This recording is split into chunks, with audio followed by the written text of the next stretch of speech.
여호와께서 여호수아에게 말씀하여 이르시되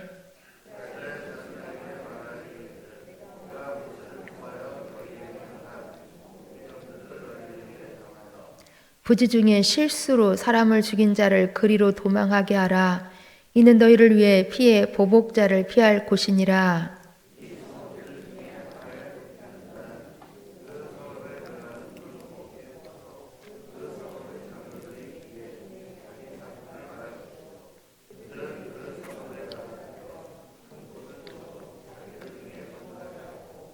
피의 보복자가 그의 뒤를 따라온다 할지라도 그들은 그 살인자를 그의 손에 내주지 말지니 이는 본래 미화함이 없이 부지 중에 그의 이웃을 죽였음이라.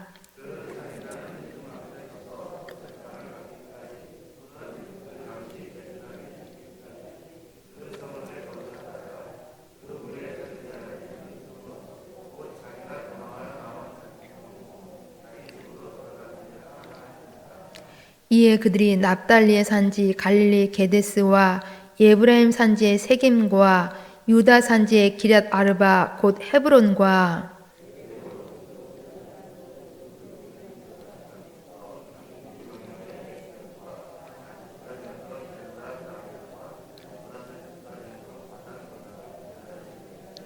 함께 보십니다. 이는 곧 이스라엘 모든 자손과 그들 중에 거류하는 거류민을 위하여 선정된 성읍들로서 누구든지 부지 중에 살인한 자가 그리로 도망하여 그가 회중 앞에 설 때까지 피의 보복자의 손에 죽지 아니하게 하기 위함이라. 아멘. 하나님께서는 이스라엘을 출애굽시키시고 40년 광야 생활을 지나가게 하시고 가나안 땅에 들어가게 하셨습니다. 그리고 이 가나안 땅을 하나님께서는 정복해 하시고 12지파에게 각각 분배시켜 주셨습니다. 이제 이스라엘은 여기 가나안 땅에서 어떻게 살아가야 할 것인지, 하나님의 선택된 백성으로서 이 가나안 땅 속에서 이스라엘 백성들은 어떻게 살아가야 할 것인지 하나님은 미리 말씀해 주셨습니다. 즉 하나님께서는 일찍이 모세를 통하여서 이 일들에 대해서 자세히 가르쳐 주셨다라는 것입니다. 곧 각종 제도와 사회 규범들, 하나님의 법들을 자세하게 말씀해 주셨습니다. 오늘 본문 말씀은 그 중에 한 가지 도피성 제도에 관한 말씀입니다. 이 도피성 제도는 우리는 오늘 이 여호수아 20장을 읽었는데 그 앞에를 보시면 민수기 35장에서 이 도피성에 관해서 처음 나오게 되어집니다. 이 도피성은 어떤 곳인지 우발적으로 부지 중에 살인한 자, 그러니까 죄인들을 보호하기 위하여서 만들어진 성읍이었습니다. 결코 처음부터 악한 마음을 가지고 살인 죄를 저지른 것이 아니라 자신도 모르게 정말 우발적으로 벌어진 그 일들에 대해서 하나님이 베푸신 은혜의 수단으로 사용되어진 것이 바로 이 성 도피성이었다라는 것입니다. 그러니까 결코 이 도피성은 이제 의도적인 살인에 대해서는 결코 허용되지 않았다라는 것입니다. 더 구체적으로 이 도피성은 우리들 가운데 어떠한 교훈을 주고 있는지 함께 보시면서 같이 이 아침 은혜를 나누고자 합니다. 먼저 이 도피성 제도는 하나님께서 한 영혼, 한 생명의 가치가 얼마나 소중함을, 그만큼 하나님께서는 우리들의 생명을, 우리들의 영혼을 소중히 여기고 계신다라는 하나님의 마음을 지금 보여주고 있는 것입니다. 왜냐하면 당시 이스라엘 사회는 눈은 눈으로, 이는 이로라는 그러한 율법의 지배하에서 살고 있었습니다. 그렇기 때문에 만일 가족 중에 한 사람이 죽임을 당하게 되면은 그 가족은 가족 중 한 사람을 택하여서 복수를 하게 했습니다. 바로 이러한 사람이 오늘 본문에 등장하는 3절, 5절, 9절 이러한 본문에 등장하는 피의 보복자인 것입니다. 이러한 피의 보복자는 수단과 방법을 가리지 아니하고 상대를 향하여서 복수를 가하려고 한다라는 것입니다. 이러한 가운데서 하나님께서는 부지 중에 실수로 살인한 자를 보호하기 위하여서 하나님께서는 이 도피성을 두신 것입니다. 그렇기 때문에 이 도피성은 인간의 생명을, 한 생명이라 할지라도 얼마만큼 소중하게 귀하게 여기신 것을 이제 우리 가운데 보여주고 있다라는 것입니다. 인간의 생명은 결코 어떤 무엇으로도 보상할 수 없는, 결코 아무리 그 사람이 죄인이라 할지라도 그러나 함부로 대해서는 안 됨을 보여주는 하나님의 중요한 그러한 본 마음이 담겨 있다라는 것입니다. 우리 예수님께서도 분명히 말씀하시지요. 한 영혼이 천하보다 귀하다 하시면서 어느 무엇과도 바꿀 수 없는 그러한 소중한 가치가 이러한 사람의 생명에 있음을 우리 하나님 보여주고 있다라는 것입니다. 창세기 9장에도 보시면 하나님께서는 홍수 후에 노아에게 말씀하신 것이 이것입니다. 다른 사람의 피를 흘리면 그 사람의 피도 흘릴 것이니 이는 하나님이 자기 형상대로 사람을 지으셨음이니라 라고 말씀하십니다. 즉 사람은 하나님의 형상대로 지음을 받았기 때문에 결코 사람은 자기 마음대로, 자기 판단, 자기 정죄대로 그 생명을 파괴할 수 없다는 것입니다. 비록 실수로 사람을 죽인 죄인이라 할지라도 결코 그 생명을 함부로 대해서는, 함부로 파괴해서는 안 된다라는 것입니다. 이것이 바로 도피성을 만든 목적이었던 것입니다. 요한복음 8장에도 보시면 현장에서 간음하다가 잡힌 그 여인을 유대인들이 예수님께 데려온 적이 있습니다. 모세의 율법에 의하면 이렇게 간음죄는 사형으로 다스려야 하는 아주 극악한 죄에 해당이 되었습니다. 그래서 사람들은 돌 하나씩 손에 들고 예수님께 묻는 것입니다. 예수님, 이 여인을 어떻게 할까요? 우리는 이렇게 말하는 유대인들의 본심을 잘 알고 있지요. 예수님에게서 고소할 거리를 찾으려고 했던 것입니다. 그런데 우리 예수님께서 조용히 무엇인가를 땅에 쓰십니다. 그리고 말씀하신 것이 너희 중에 죄 없는 자가 먼저 돌로 쳐라 라고 말씀하십니다. 그러자 유대인들은 모두 하나씩 돌을 땅에 내려놓고 다 흩어지고 말았습니다. 그러자 홀로 남은 이 여인을 향해서 우리 예수님께서 하신 말씀, 너를 고소한 자들이 어디 있느냐, 너를 정죄한 자가 있느냐 물으십니다. 여인 말합니다. 주여 없습니다. 그러자 우리 예수님께서도 나도 너를 정죄하지 아니하노니 가서 다시는 죄를 범치 말라. 이것은 무엇을 말씀하고 계시는 것입니까? 인간은 인간을 심판하고 정죄할 자격 없다는 것입니다.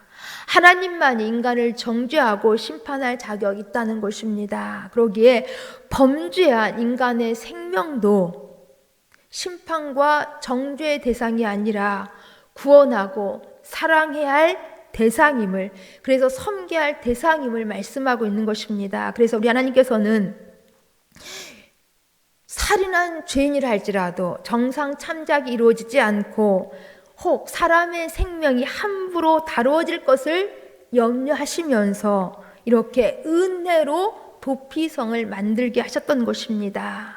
바로 생명을 소중히 여기시는 하나님의 마음, 하나님의 은혜인 것입니다.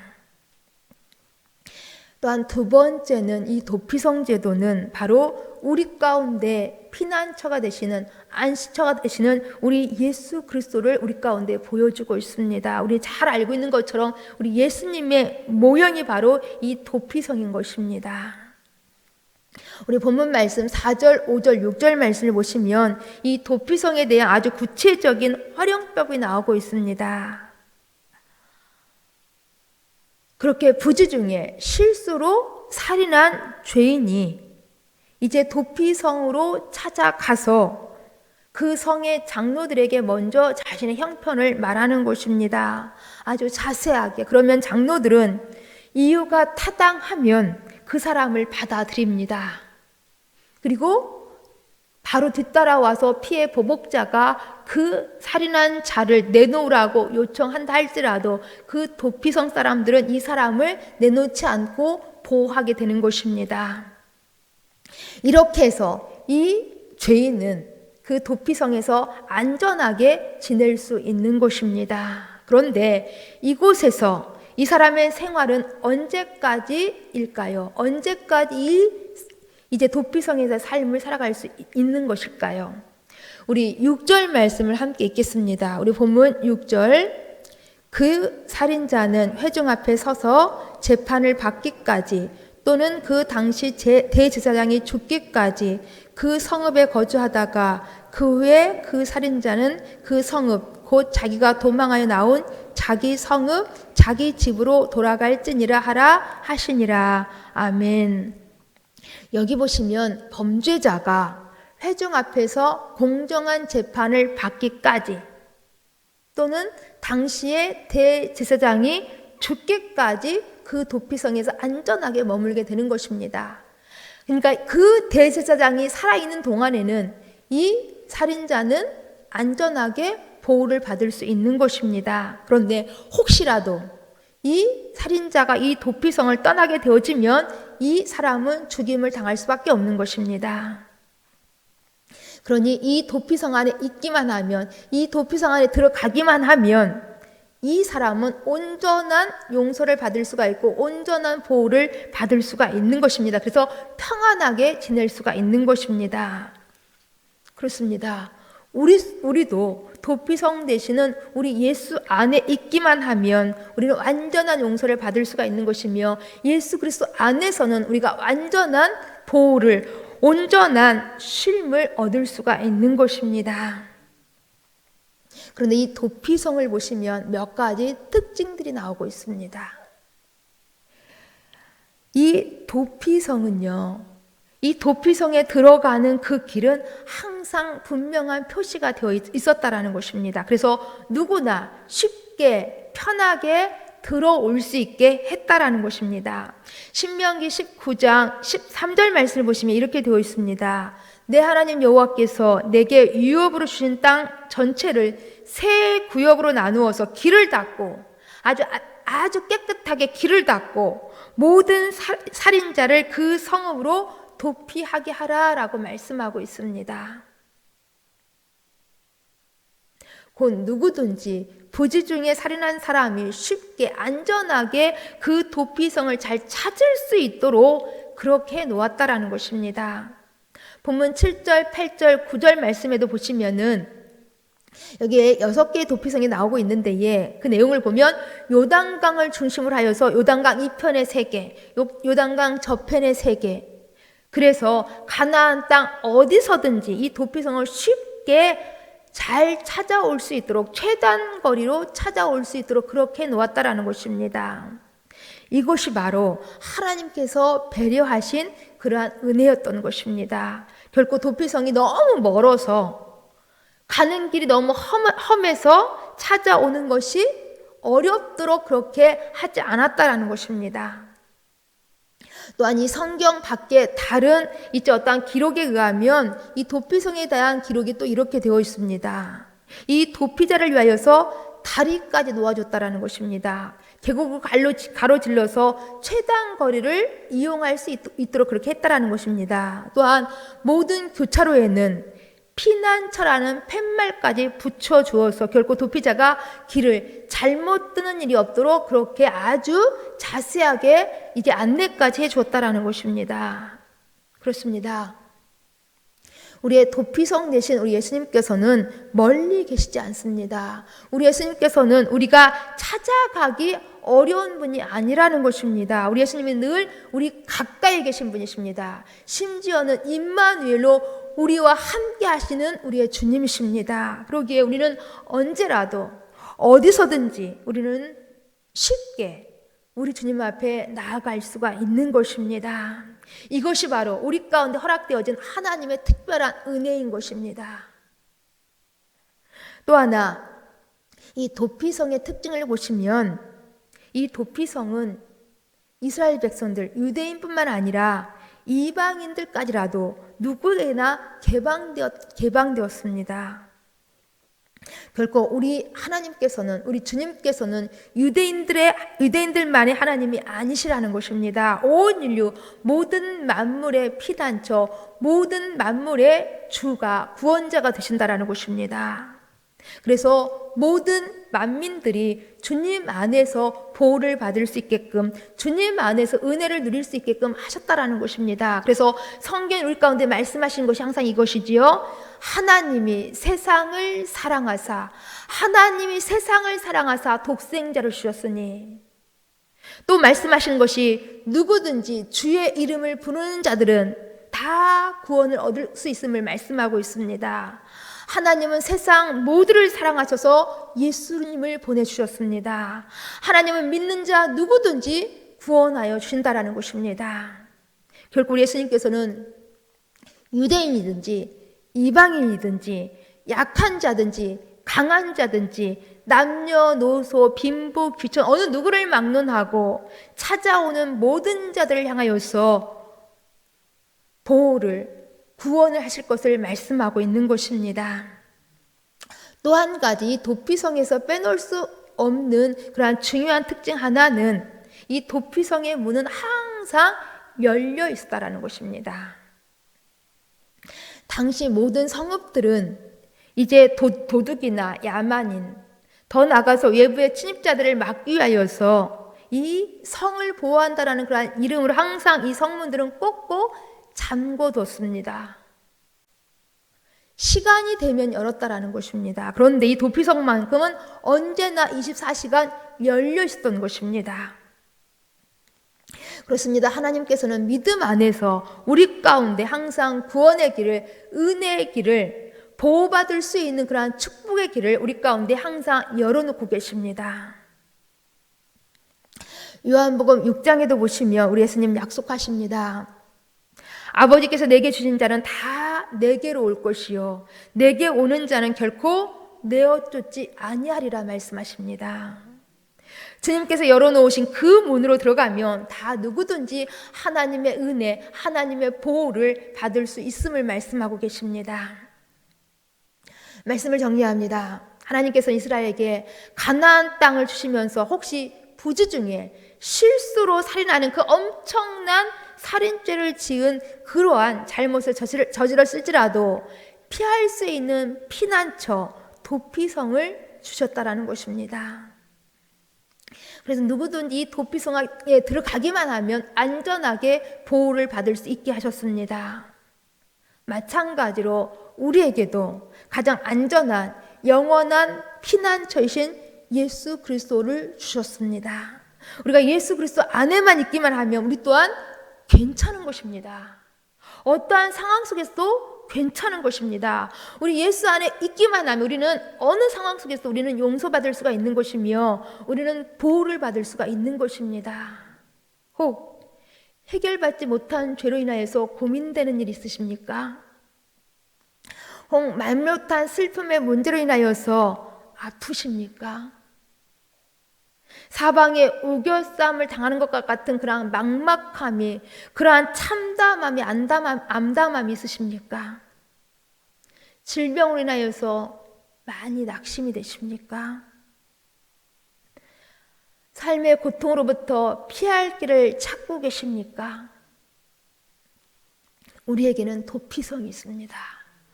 완전한 도피성이 계십니다. 바로 예수 그리스도가 계십니다. 예수 그리스도가 항상 우리 가까이에서 임마누엘로 항상 문을 활짝 열어놓고 우리를 기다리고 계십니다.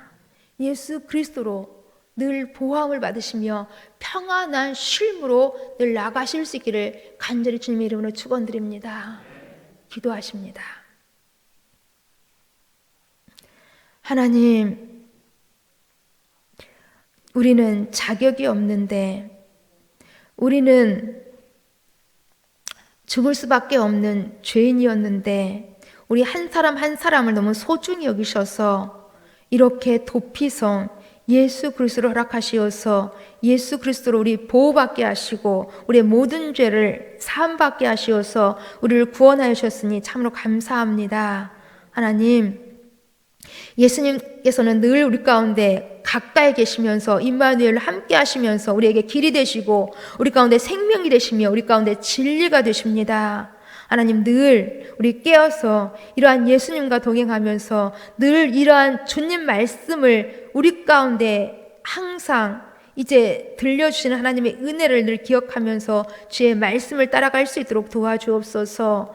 하나님, 오늘 한 날의 삶이 바로 이렇게 주님과 함께하는 주님의 말씀 가운데 순종하는 삶, 이 삶이 우리가 어떤 삶인지를 체험할 수 있는 거룩한 날로 오늘 우리 살아갈 수 있도록 도와주옵소서. 예수님 이름으로 기도합니다. 아멘.